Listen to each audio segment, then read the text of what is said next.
Welcome back to the studio. I am so happy to have you. Today we're going to do 3 different things. We're going to start this painting, probably in a pretty non-traditional way, and I can't wait to show you that. We're going to do a little color work based on some exercises that are provided by another YouTube artist. I'm going to show you the massive resource I'm putting together for all of the artist recommendations that you have given me, and how you can access that. So yeah, I'm so happy you're here. That's 3 fantastic things. And so welcome. Grab a coffee or a beverage of your choice, and let's just have a chat. Before I get started on this painting, I want to show you, I'm very excited. So, you know, in my last video, I talked about what it's like to be disappointed as an artist, and that every time you put yourself out there, whether it be a show you're trying to get into or a show you're in or a craft show or whatever it is, that there's a little bit, can be disappointment, and you have shared such really lovely things of how to deal with it, how to keep going, and really how to keep putting yourself out there. And I got an email that has said that one of my pieces was accepted into a regional show. So let me show you. So this piece, hopefully you can see that. This piece is part of my Teapot series, and this was selected in a regional show that I deliver next Friday, and then the actual show opening is on the 30th, and it runs through October. So I'm really pleased to have this in. This piece has a lot of sentimental or like family history embedded in it. I was telling a friend that a teapot is never really a teapot. There's probably a lot more going on, but this piece is the one that was called Pelican Punch, which was a tea that Celestial Seasonings had in the 70s, and that I used to have as a little girl and have tea parties with my older sister. And there's poppies in it, which are a reference to my mom, who changed her name to Poppy when she was 50.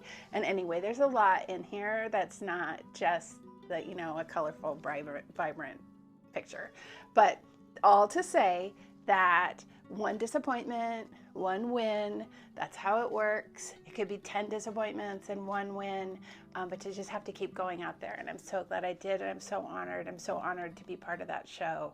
So I'll keep you posted, and I'll try to take you along. I've never really videoed out in the world, but we'll try it. So yay, yay. Last night, I gessoed this canvas, so it's ready to be started. This will be the 3rd one in my Animal Queendom series, which is part of this series. I'm still working on this, and you're like, but you haven't finished this. Why are you starting a new one? Because that's just how it works sometimes. That's just how it works. So how I start these are based on the work of Elizabeth Gilbert. So you might know her. She wrote the book Eat, Pray, Love. She wrote the book Big Magic. She's written some fiction. She has a Substack, which I'll link in the description, that has this practice that isn't about painting, but I have taken it for painting. It's called the Dear Love practice. And so what the practice is that you do what would be considered sort of automatic writing. And you say, Dear Love, what would you have me know today? And then you just write what love would have you know.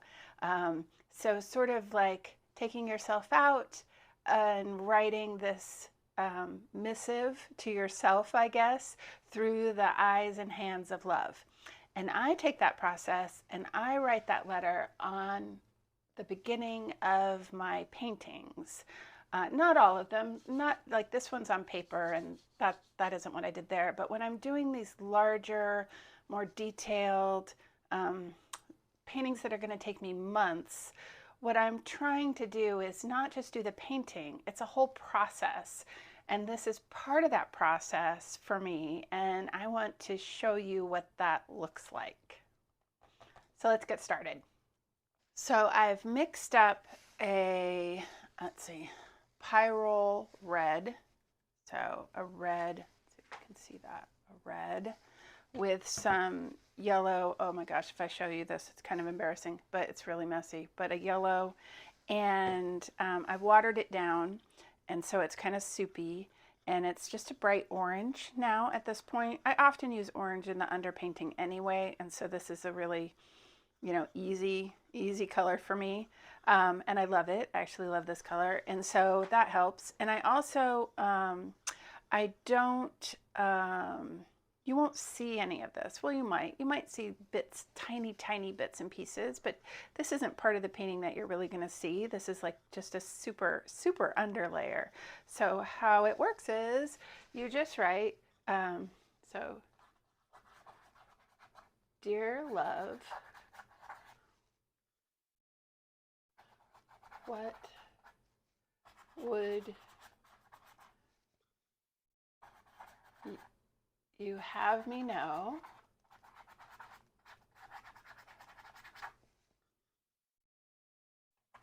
today?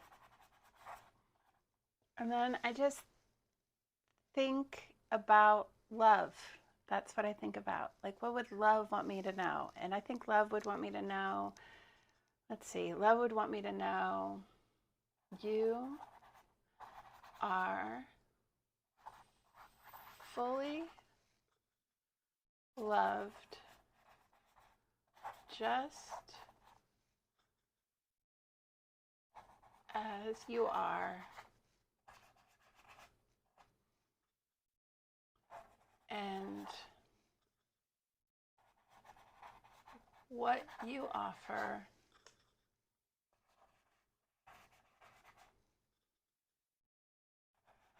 is exactly what your own heart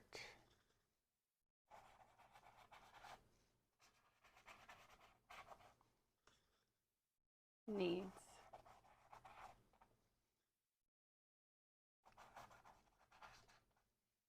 Don't get lost in comparison.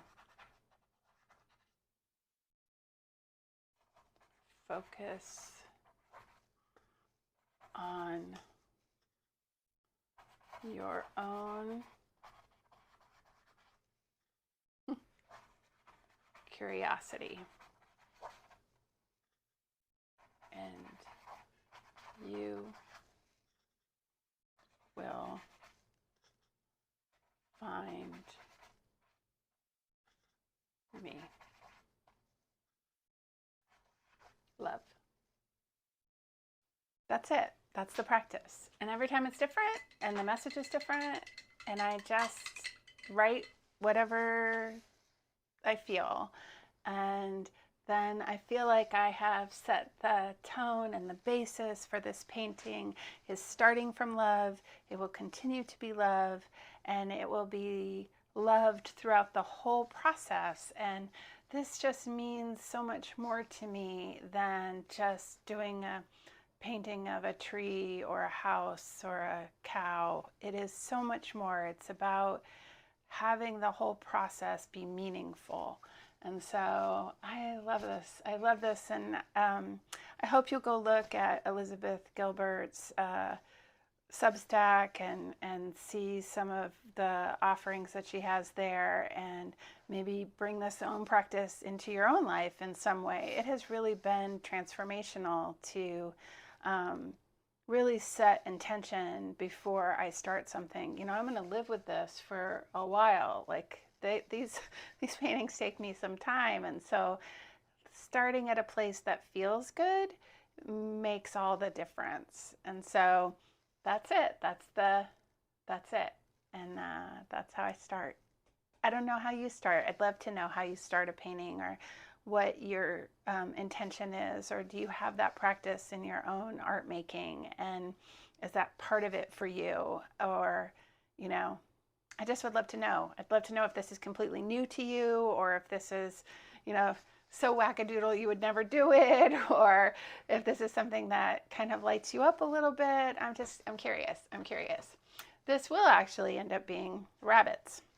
So the animal queendom obviously needs rabbits. I have tons of rabbits here. There are just so many. In fact, sadly last night I heard tons of coyote, and that always just, my heart lurches a little because we have so many rabbits and they're pretty easy prey, but they are going to be in this painting. That's what I'm going to bring to life, is some rabbits, and so I'm excited about that. So this is the process. Let me know what you think. I'd love to know. All right, we're going to switch gears from how I started painting to doing a practice from Anne Livingston, who is one of the YouTube artists that I recommended on a video a couple weeks ago. She has a new series on color theory, and I've never taken a color theory class. My degree was in graphic design, commercial art, and so that wasn't part of it at all. I have an innate love and understanding of color, but I'm excited to take a more thorough look at it. So this first exercise was to get a 3-ring binder if you had one. I do have one, but I'm not going to use it because I do not know in my studio where my 3-hole punch is. But she also said you could use a sketchbook. And so I have this art creation sketchbook, which I will open now. And I'm going to use this. So for those that are curious, it's the art creation. Lots of people use these. I just get these on Blick Art Supply and have them shipped. And I had an extra one. And so this week's exercise was to just play with color how you would want to do that. Like whatever that is, just make it play. And she said you could use markers or paints or watercolors. It just had to be easy, and it had to be something that you would sort of do regularly. So I am going to start that and take you along on the journey a little bit as I do it, and then I'll share along the way too. And definitely go check out her channel. I'll link it in the description. And you can, if you're going to play along too, let me know. I'd love to know if you're going to be part of it. I think this is fun. We could have our own little color theory, squad of people. I just think that's amazing. So I will flip the camera around and let you see what I do. I am going to use my Nova color paints because I like them and I have them open anyway. And so I will use those. And the idea I think was to just use some color combinations and see how they look together. And what I found kind of interesting about this was that I do think there are color combinations, one that I don't use because I don't have experience with them and I don't feel comfortable. And then I also think that I fall into the pattern of using the same things over and over. So I think it will be interesting to see if I can find new things that I like. I think that's part of this exercise, and I think that will be fun. So that is a Pyrrole Red, straight, no mixing, straight as it is. And then this, let's see, this is blue-green. It's an opaque, you can still see I have a little bit of, my brush isn't totally clean, but I'm okay with that. Get an idea of what that looks like. I do love that color combination. So I have to say at the very beginning of this, I'm not being particularly brave. These are things that I kind of already know that I love, but I do think it might be important to just to feel comfortable to start with things that I already know work or feel good, as opposed to trying something that I am, you know, I don't know, that I wouldn't. And so I'm going to start with color combinations that feel comforting. I am going to use, so I like an off-white. This paper's already kind of an off-white, but I'm going to try to mix a little bit of my own. So I'm just going to use a white. Put this under here. It's got a little pink in it from the pink I just used. I'm okay with that. I'm going to use a white, and then I'm going to do like literally one dot of this golden burnt umber light. And I'm just going to take like a dot of it and see if I can make a creamier color. That's what I'm going for, is a creamier white. I like white, but I have found recently I prefer maybe a little dirtier white. And I could buy that color, but I also can just mix it myself. It's kind of close. I'm going to add a tiny bit of the yellow. See if I like that to warm it up. Yeah, I like that a little bit better. So that does have a little bit of that pink tinge, but I'm okay with that. Let's see what that looks like. Yeah, that's the color combination I love so much. Yeah. Yep. And there's one other color. Let's see, we can mix that too. Is a very light blue. So this is pull it out under here, an ultramarine blue. So a little bit of that. Obviously don't need very much for these. And then white. Yeah, I love this color. I do love this color. So I'm gonna put that whole color combination to me is dreamy. Now I will say, I also like it with,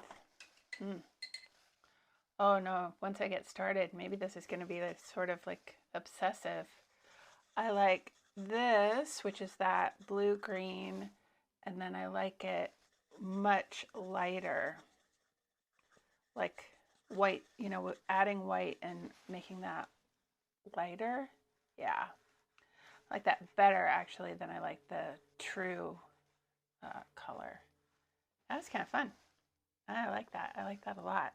Those are colors in all fairness, those are colors I use all of the time. All of the time. All of the time. Yeah. So let's see. Let's on the other page try something that maybe I don't use all the time. We can take that this is that pyrrole red and yellow that I used for the start of that painting and do a block of that. It's a little bit orangier, not much, a little bit orangier than that straight pyrrole. I like that color. I do like that color. I wonder what that color would look like with a bright green. How weird that I've been painting for all this time, you know, and have never done this, like never explored possible colors. I think that's interesting, right? Like never allowed myself to play in that way. I think partially it's because we're so product driven, like something has to be finished and be a finished product, and that might stop us from play. Oh, that's interesting, isn't it? The way that, yeah, that's interesting. I don't know how I feel about it, but it's definitely something's going on there. Something's going on there. Let's try a yellow, but let's put a little bit of that burnt umber in it, just a little bit, to try to make it not quite so vibrant.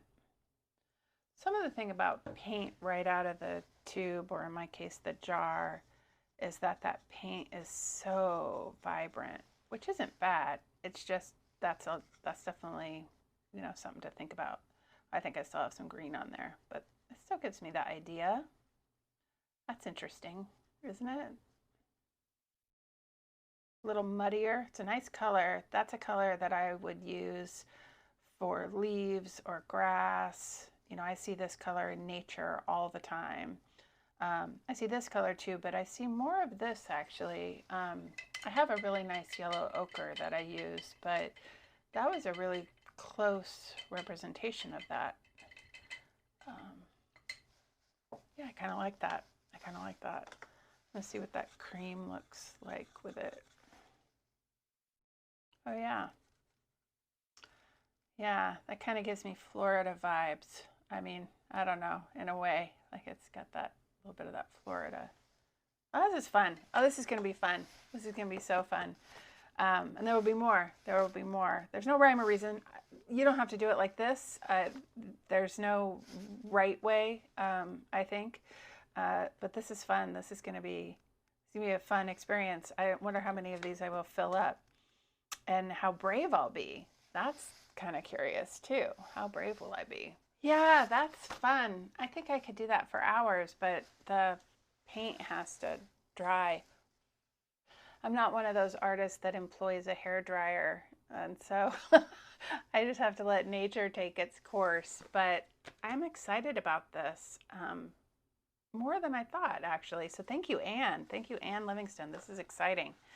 She's an expert in color. She's written a book about it, and so I really do recommend taking this if you're an artist or in any discipline. So color is important in ceramics and glass and painting and pastel and how we use color, how we experience color, how we see color. So I think this would be important whether you're a painter or not. And so that's fun. Fashion, you know, home decor, the whole thing. Like color is innate to humans, right? And we all see it differently and feel different things from it. So that's exciting to explore. I'm excited about this. And so the next thing I want to show you, this is like this is a fun studio day. I'm so happy to have you here. I want to show you the resource that I've created online for you in my channel of the recommendations that you keep giving me for artists on YouTube that you follow, and creating this connected network of artists. And I'm excited to share with you that resource. I think before I do though, I do want to answer a question. So it's so nice. I get questions from you and I answer them in the comments, but sometimes those questions are sort of universal, and I thought maybe I could answer some of those questions here in the studio. And one of those questions was a two-part question. One was, why did I recommend only women artists? So that's one question. And then the second question is, why do I follow artists that are sort of across the board artistically? They're not all just oil painters or all just acrylic painters or all just illustrators. Why do I look at all of these things? And so let's answer the first. I think women artists are underrepresented in the larger art world and have been historically, and there's so much evidence to that. And I think, although I respect so many men who are artists and love them and love their work, there's no doubt. And it isn't that I think that you're better or worse because you're one or many genders. That is not the point.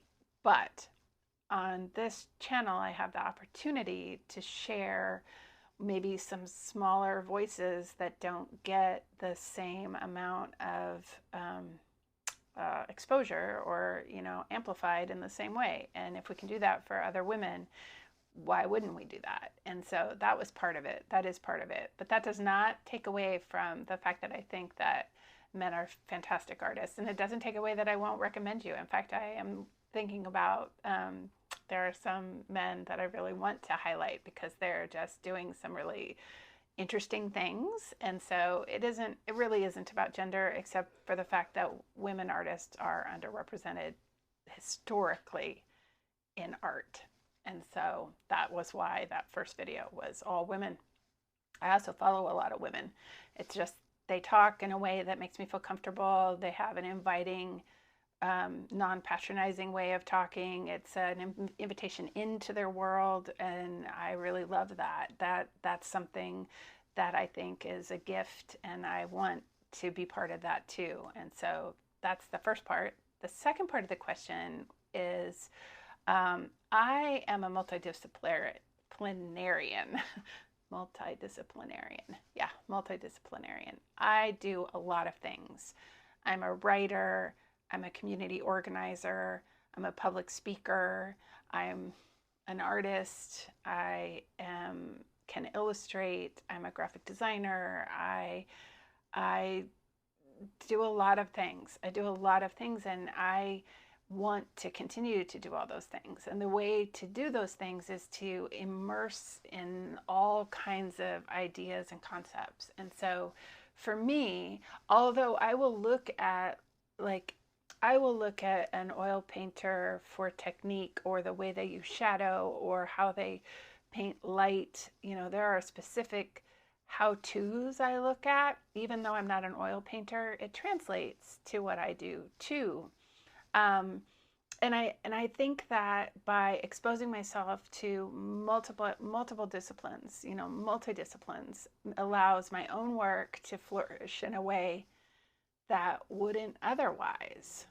When I was a kid, my two favorite people in the world were Leonardo da Vinci and Benjamin Franklin, and they are both polyglots. They're people who excelled in multiple areas of their lives, from science to math to art to policy to community organizing to you name it. And I just, as a kid, that just lit me up that we were not people who had to do one thing. We were people who could do many things. And I've lived my life that way, and that is also how I conduct my art career too, is to take it all in.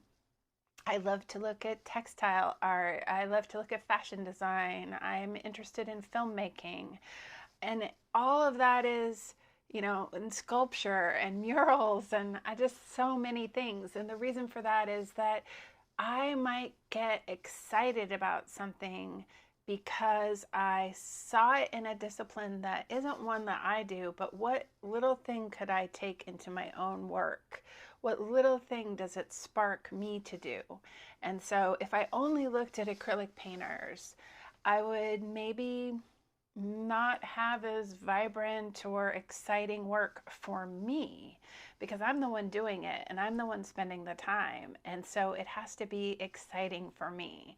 And the way I get excited is by looking at all the things. And being inspired by all the possibilities. And so that is why. I hope that answers your question. And if you have questions, ask away. I am happy. I will answer them in the comments. But if I find it to be a more universal question, I'm going to answer it right here in the studio.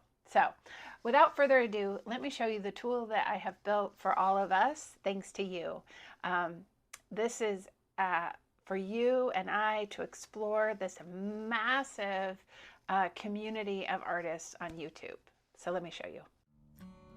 Hi, okay, here we are on the computer, and when you go to my channel on YouTube, you will see the header, my name, a little bit about my channel, and then you see this where it has links. It has my Instagram account, and then it has 3 more links. And if you click on the 3 more links, you get this window, and there is a link here called YouTube Artist Recs. And if you click on that, it goes to a website that I quickly built that has all of the recommendations, or right now half of the recommendations because there's so many, of the artists that you recommended. So we have mixed media, watercolor, acrylic artists, oils, people who are illustrators, sketchbook artists, abstracts. These were the big buckets that I put people in, but I think it'll help you find folks. And then when you click on them, you will go directly to their channel. So like this goes directly to Carrie's channel. So you'll see there she is, and the site stays up. It clicks out of, it doesn't opens up a new tab or a new browser tab, and so each one would do that, and you can click on any of them. And so this has just been great for me to like visit all of these channels, and I hope it becomes a resource for you, so that if you're looking for someone that's mixed media, or you're looking for watercolor, or you're looking for an acrylic or oil painter, you'll be able to find it right here. I will say this, that it was hard to put some people in one category because they do so much, and I did my very best to try to put them in. There's so many ways that you can categorize art, but hopefully this helps. And like I said, you can find it right on my YouTube channel in the more links underneath my social media information. It's right here called YouTube Artist Rex, and I hope you'll go visit, and I hope you'll expand who you follow. Yeah,